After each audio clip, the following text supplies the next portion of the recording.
Today, we're going to discuss 5 things you're doing wrong in blogging.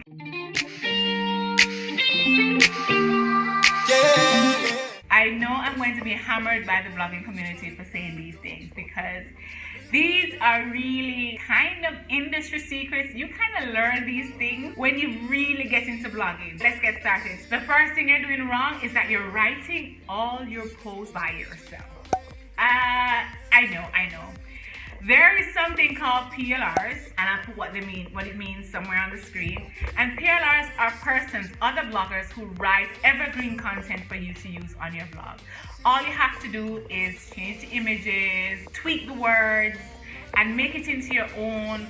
Put it into your style of blogging that fits onto your page, and post that out as your content. Now, there are free content you can get, and then there's some you have to purchase.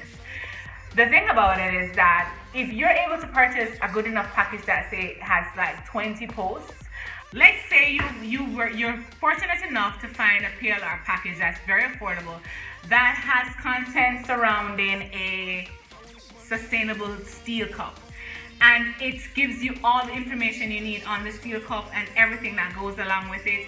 You can create that blog post or those blog posts into a blog series or into a blog book that you can sell. So that is what you're doing wrong. If you're still writing every post for yourself, especially if you're in a niche like a dieting niche, like a keto or paleo, they have so many PLRs around those things, and essential oils. They have a lot of evergreen content PLRs that you can actually purchase to help fluff into your blog, but you have to be careful. It has to link with the content on your blog. If it's not linked with the content on your blog, then you're doing yourself an injustice. The number 2 thing you're doing wrong on your blog is that you're not creating link content. You're not writing about a sustainable cup and then a sustainable bottle and how you can function with that and how you're going to get it across and how you can use it. You are not creating series on your blog. You need to be able to create content that lead into each other. In that way, when it gets to the point that you have the audience and you need to make money from your audience, you can take one of those series and create an ebook, and that could be your first item that you're selling.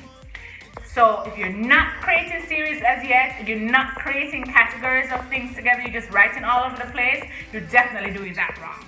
Number 3 is that you're not using evergreen content. I know you hear me talk about evergreen content, and you must be wondering what it is. Evergreen content is, as it says, is evergreen, ever fresh, ever need, ever in use. Content that no matter what time of year, no matter what season, no matter what somebody is going through, they will always find that information important.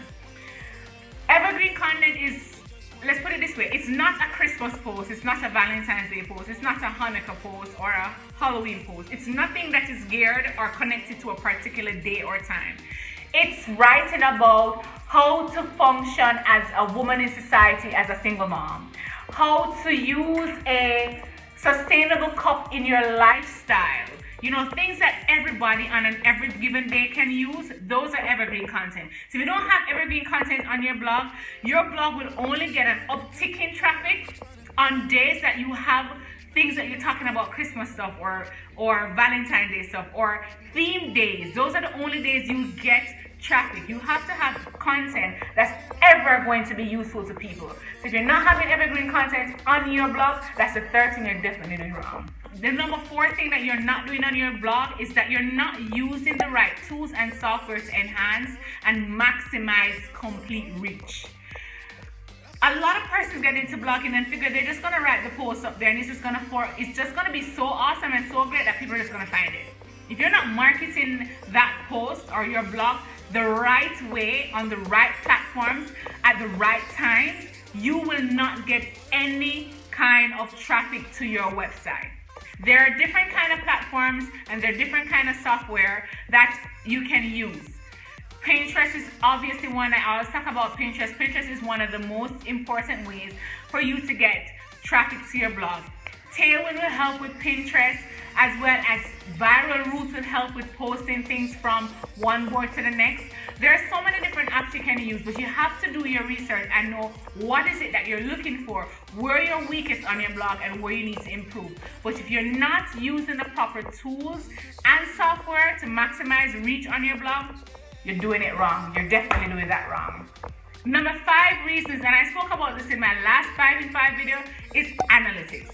You're not reading, understanding, analyzing your analytics enough to know exactly where you need to go and how you need to get there. Your analytics is like a golden nugget on your blog. It picks up every little crumb, every little traction and action on your blog, so it gives you a pretty good insight as to what direction you need to be going, what posts you need to be writing, what platforms you should be posting them on, and who you should be targeting.